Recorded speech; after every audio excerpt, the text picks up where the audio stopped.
Good evening. We are live with our next episode of Hockey5.tv. Our guest for today, it was a difficult day, not only for me because of traveling, but it was a difficult day for Floris to get a hold of guests for our show today because there's a lot of studying going on and a lot of training going on and a lot of excuses going on probably. But we are very happy to have with us today Simon Letchford, who is the coach for racing and who has been coaching within several national teams for our Belgian Federation these couple of years, and who just coached his last game for racing. No. He still has to play. Sorry, there. Yep. To go. Get your facts together. You see, I'm not there yet. It's been a hectic day for me, so I'm not prepared. You're almost your last game. Indeed, yeah. You still have one important game for qualification of the EHL. I'm right? That's right. Yeah. That's it. And but we will be talking today about the games from last week's the championship, and possibly also if Floris has prepared the right questions about the next game. Floris, no need to introduce you. You are the man of play sports for hockey. And of course, you are the man the presenter of our show at Hockey5.tv. So, Floris, the show is yours. Here you go. Simon, Racing dominated 2 games against Heracles, but Heracles is in the final and Racing isn't. How frustrating is that fact? It's really annoying and very, very frustrating that we had so much dominance, we had so much ball. We generated so many circle entries and yet failed to create really clear-cut opportunity or to make the most of the penalty corner opportunities that we generated.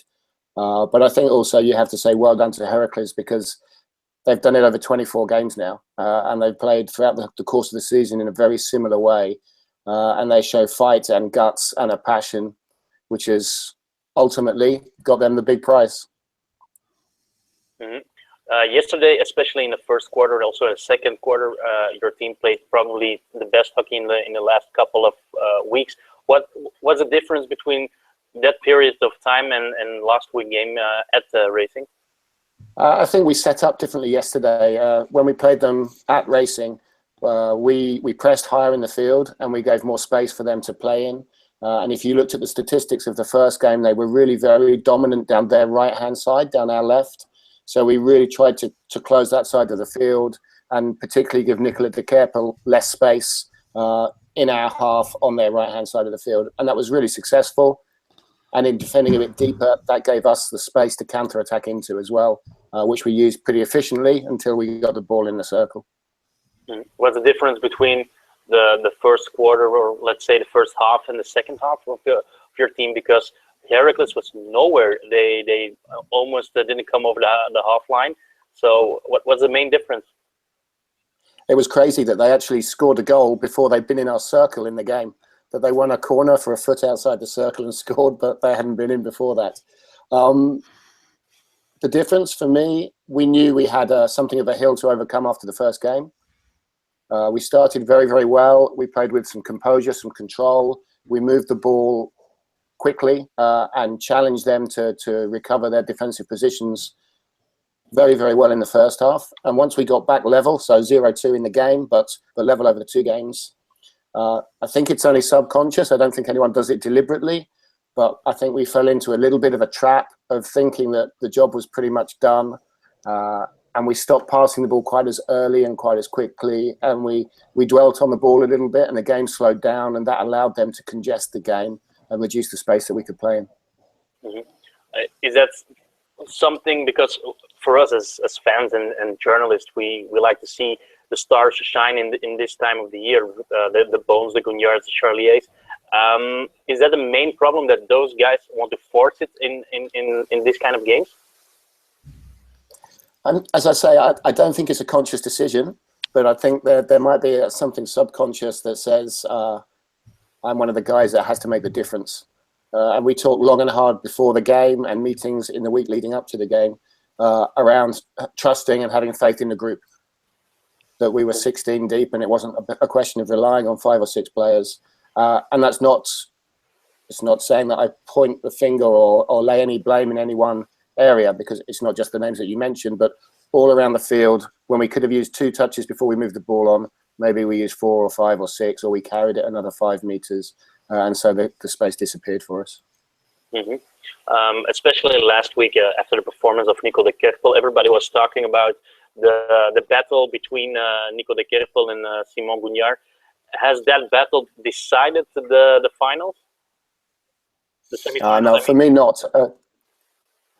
Nico had a fantastic game in the first game, really, really amazing game. And we made a decision that we were going to change tactically, and we were going to actually put someone on him rather than defend as zonally as ordinarily we do. And rather than sacrifice Simon's attacking attributes and just say, you have to go and do this job, we decided that Gus Mermans, returning from injury, would be the guy who, wherever possible, we would have close to Nico. And he had him on a leash yesterday. Gus had a good game. He runs and runs and runs himself into the ground. He's strong physically, and he'll die for the cause. So even though he hadn't played the previous week, he trained hard and well through the week, and defensively he was really good yesterday. Yeah. Is he the true heir of, let's say, the captain, Jerome Truijens? Because I also saw him talking during one of the breaks in the game. He was taking the words. That was very much the plan. So Gus has been with us for 2 seasons now, and he came in at the beginning of last season when there wasn't any space in our midfield to play as a striker.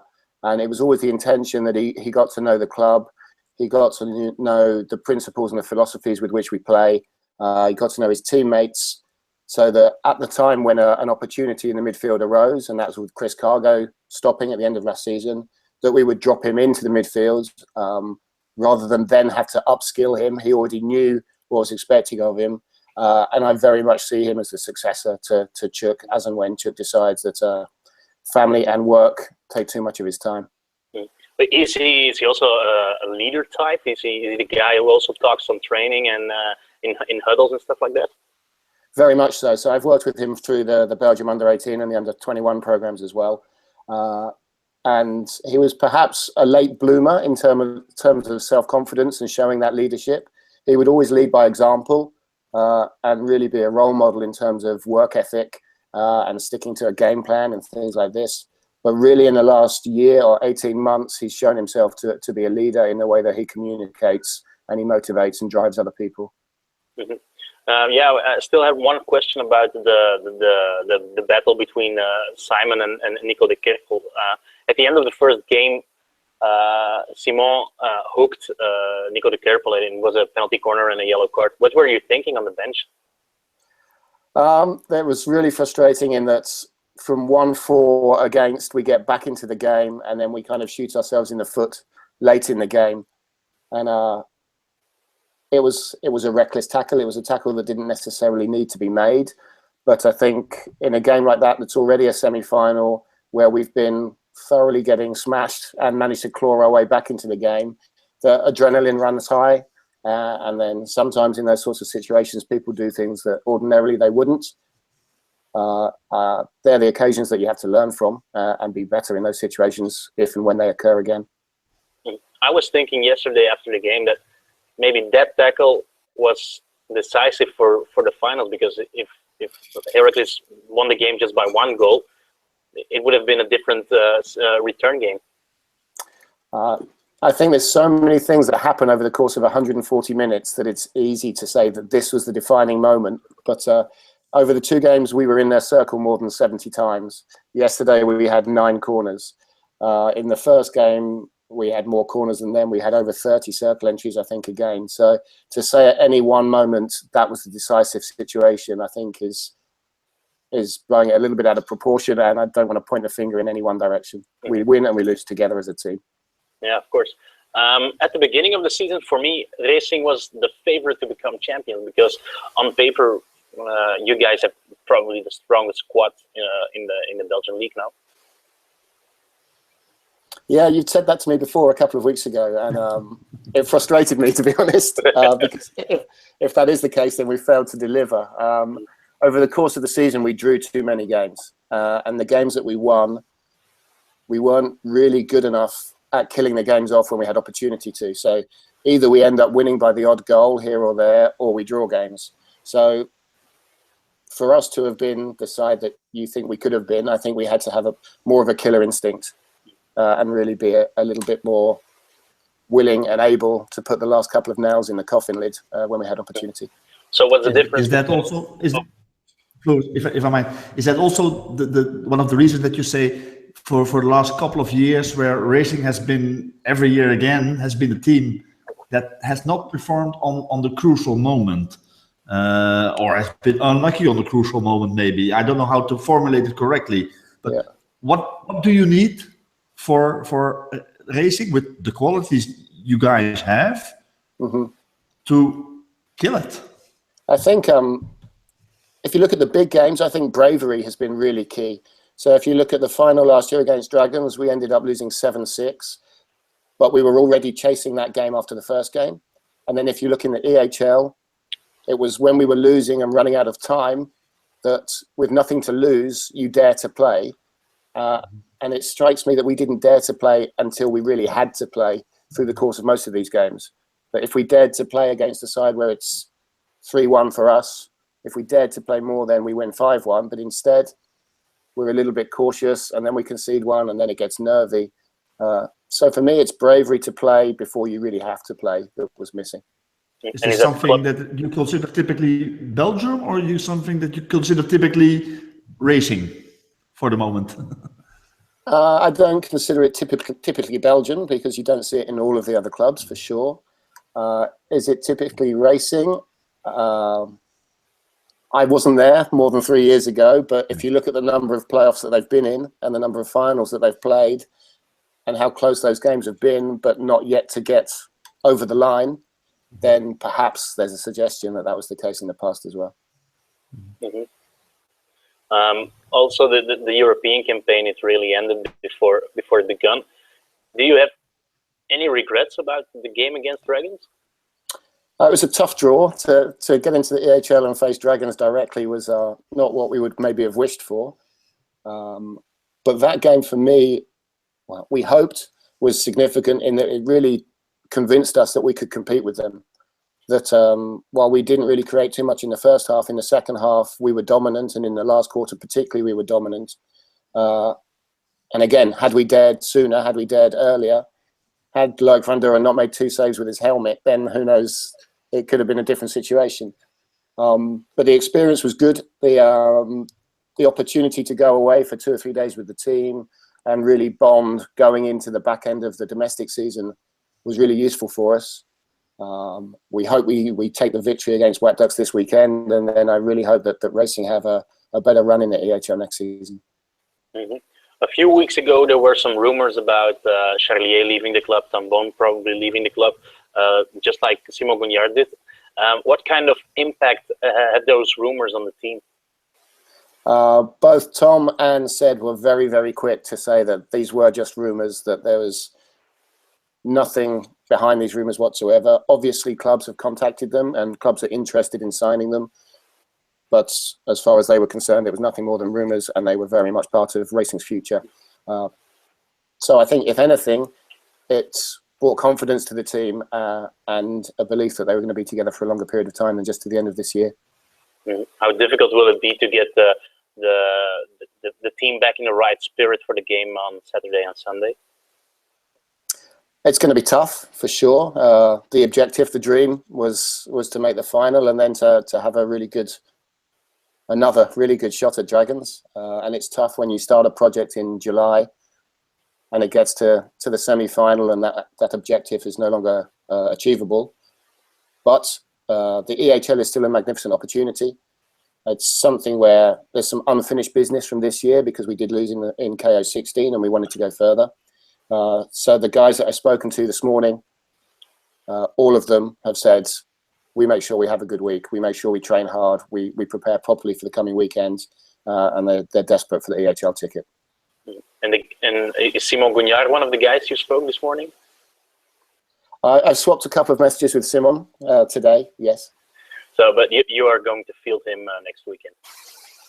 Yeah, obviously it's an awkward situation in that he goes to White Ducks next year, and people might cast assumptions as to whether or not he wants to play in the EHL for White Ducks next year, or he wants to get racing into the EHL this year.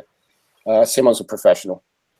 It's as simple as that, that he's currently a player for Racing Club of Brussels, and he'll do all that he can to be the best he can be for the person that he's currently playing for. Now, like you said, it's going to be your last weekend as a coach for Racing. What does Racing's future looks like without you? I hope I leave some legacy. It's been 3 years, and I really hope that some of the things that we've achieved and some of the changes that we've managed to implement are continued. The one that I'm most proud of, in my first year, we had 7 foreign guys. And this year, just finishing this season, 2. And the plan was we were down to 2 within 7 or 8 seasons. So I've achieved that within 3 seasons and still be very competitive at the top of the table. Is the most rewarding element of the 3 years I've spent at Racing. And what kind of advice would you give Racing? What do they need to change to become the number 2, number 3 in Belgium, to become number 1?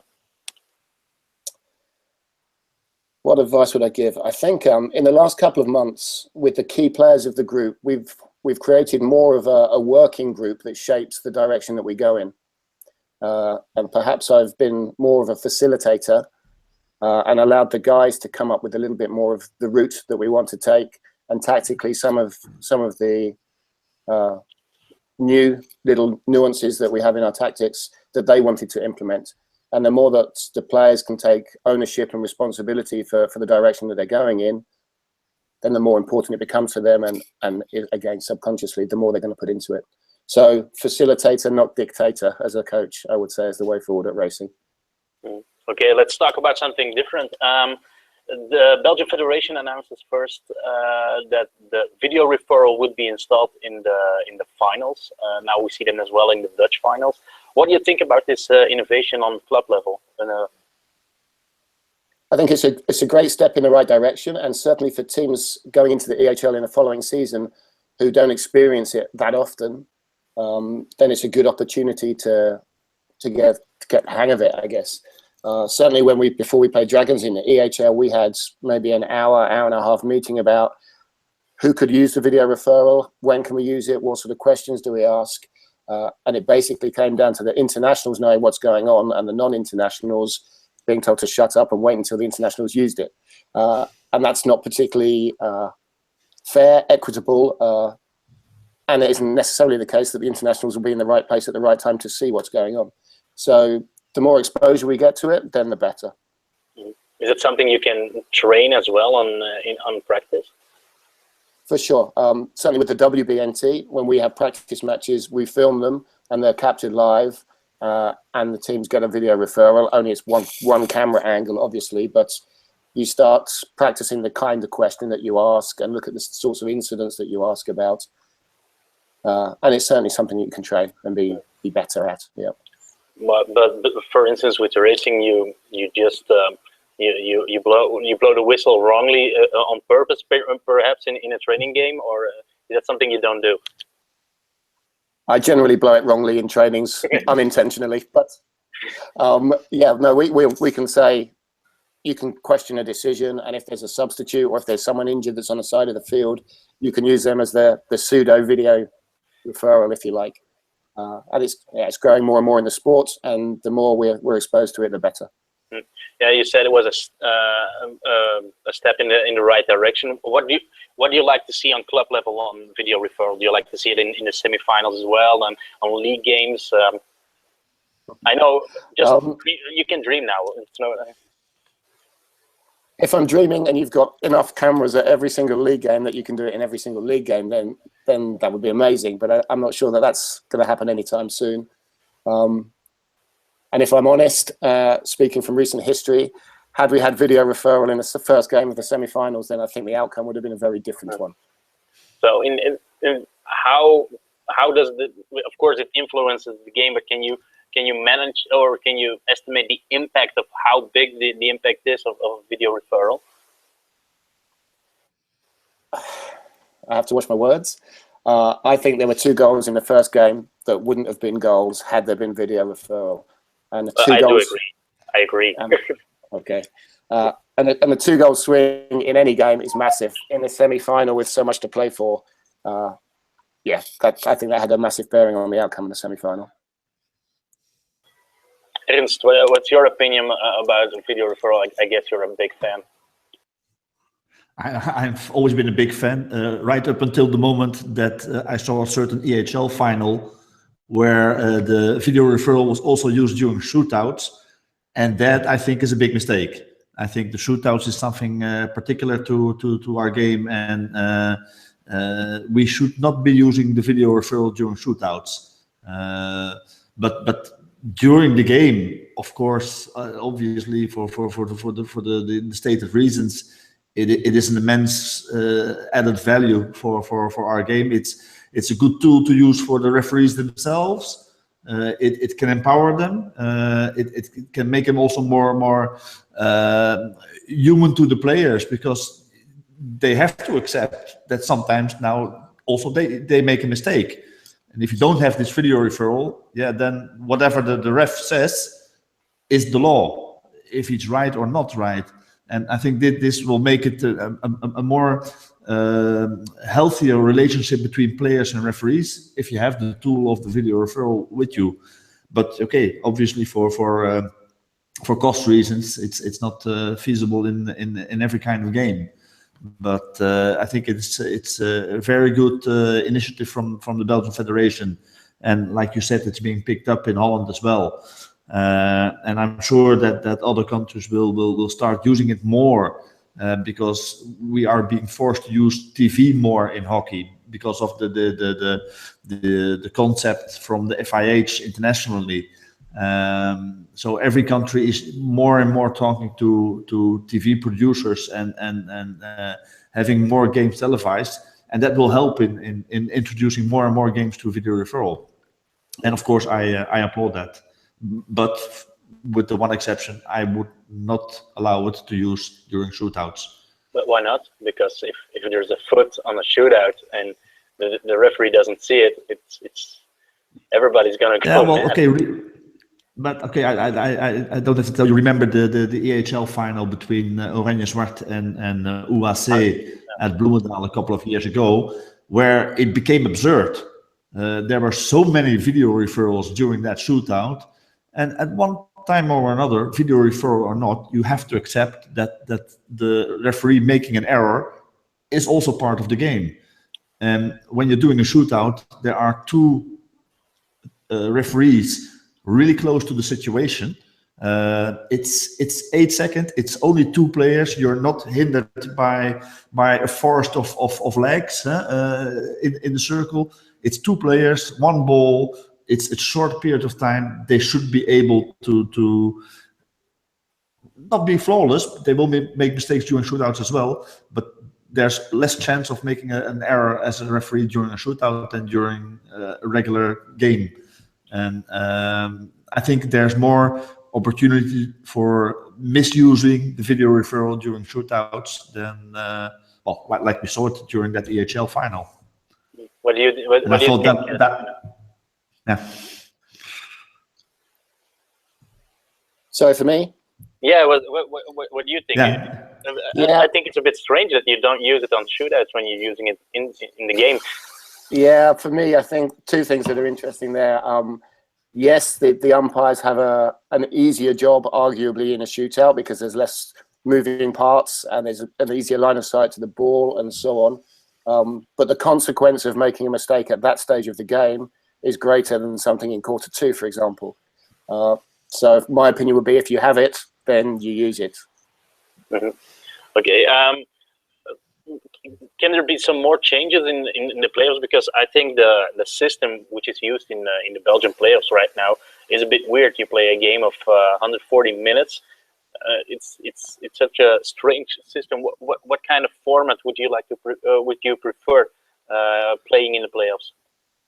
Well, if you look to other countries, and a best of 3 scenario is I think a good scenario whereby the better team should come to the top over the course of 3 games. They probably should over 2 as well. But over 3 games, it's a better opportunity for freak results to be less likely, I guess. But that becomes time consuming. And I think domestic hockey has to have a really good look at how it's going to operate, not just in the playoff time of year, but also over the course of the domestic season when the global league kicks in, because it's great to say we'll play playoffs over 3 games, but that grows the season by 2 weeks, and we're going to run out of weeks with the season we currently have in any case. So I think it's a bigger topic than just how do you change the playoffs. Yeah, of course, but like they do it in the Netherlands, they play 3 games in a week. It's not okay. You play you play more games, but in the same time, in the same period of time, of course. Yeah, of course. And if we're all running with squads of 22 players, then that's fantastic. But I think in the first game at White Ducks Dragons, I think Dragons used 12 players, didn't they? Yeah, that's true. Yeah. And I'm not sure that if you're going to play 3 games in 4 days, that you're going to get the showpiece and the spectacle that you want because the players are exhausted. Yeah, but that sometimes just adds to the spectacle. That is also one of the reasons why I am opposed to bringing down our game from 70 minutes to 60 minutes with four quarters or 50 minutes, is because you don't have that factor of being exhausted at the end of the game anymore, which can also really be a decider to the game and create extra spectacle. Yeah, I don't disagree with that. That the decision making and how players act under fatigue is very, very interesting. And you look at a number of different sports where games are won or lost in the last few minutes. And often it's the team that's able to think clearly under fatigue and pressure that come to the fore. As an Englishman, we don't win many World Cups, but the Rugby World Cup is a good example of that a few years ago. Okay. True. So from next week off, I think you're going to work full-time for the Belgian Hockey Federation. Was it time to, or did you feel it was time for a change? Already been working full-time for the Belgian Federation since January, so I've been trying to juggle 2 full-time jobs for the last 4.5 months. So when do you sleep? Yeah, not so often. I have a 1-year-old child as well, so it's fun at home too. So yes, it was always my plan, if you like, or my dream. When I quit my proper job, I used to work in London in the city in commercial insurance. When I was 29, I decided that there had to be more to life than that. And so I followed a passion, and the dream was to coach senior international sport, hockey. And moving to Belgium was to further explore the possibility of that happening. So when Adam Cummins gave me the opportunity, it wasn't one that I was going to turn down. So 3 years at racing is perhaps a little shorter than I had planned or intended. But with all international posts, generally it's around the Olympic cycles. So 3 years or 7 years, I'd take the 3 years, and I do all I can to help the Panthers get on the plane first to the World Cup next year and then to Tokyo. So what's so excited to be assistant coach of the Belgian women's team, who is currently, I think, 14th on the world ranking? I think everybody dreams of being the coach of maybe England or something like that. Yeah, okay, maybe so. But I think there's a couple of things in there. I think the group already has talent.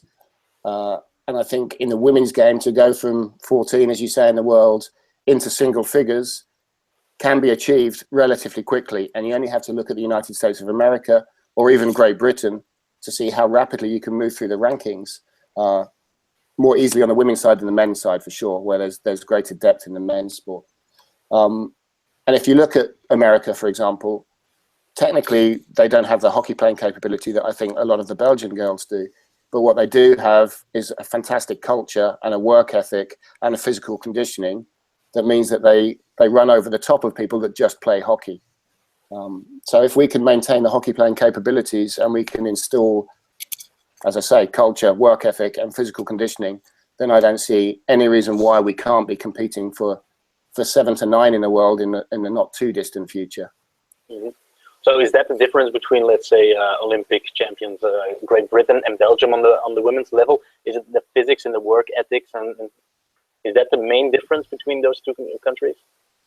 Absolutely. I'm quite close friends with some of the girls in the GB group, and over the last decade, if you just look at their physical shape change over that period of time, they're athlete first and hockey player now, as opposed to hockey player that needs to be fit to play hockey. And I think it's fundamentally a very big difference, not just to be capable over the period of the game. As Ernst said, it's 60 minutes now, there's 4 quarters. It's not necessarily about being tired, but it's the amount of training that they're capable of undergoing. It's not being injured because they've got themselves in the best shape possible. And therefore, the improvements they make away from the game through that physical capability is where they make their gains, I think. And in what way can the Belgian... Oh, can I? Yeah, sorry. You do first. In what way can the Belgian women's league add to that level of the national team? Yeah, that's a challenge, I think, as well. I think the more that we as staff of the WBNT interact with the staff of each club, and the more feedback we give on individual players to club coaches and clubs' physical trainers, the better for those individual players, but also then the physical trainers in those clubs know what's expected in international hockey, and therefore start doing similar things with people on the periphery, or maybe in the U21s or the U18s or younger age groups. So I think it's about sharing knowledge, sharing what we know, not being precious about keeping secrets, and trying to grow the sport, the female side of the sport, together and not in isolation. Is it maybe a far dream that the Belgian women's league becomes as strong as the men's league? Let's say a number 2, number 3 in the world. Is that a dream? Is that something that we can achieve? I think it's something that can be achieved for sure. I think first of all, if you compare it, so my knowledge is obviously from England. The English domestic league continues whenever the internationals are away. So when I coached Reading, we had 16 internationals from a number of different nations. If there was a world league or something of this ilk, we had to find the next 16 players because we still played league games. So I think the federation supports the league by giving the clubs the opportunity to have the players play all of the time. And I think financially, while it's not yet comparable with the men, and maybe it never will be comparable with the men, there's more financial opportunity here in Belgium than certainly in England, but clearly not Holland. But yeah, for sure there's opportunity. I don't think it happens overnight, but a little bit like my last answer, we've got more opportunity to make that happen if we do things together.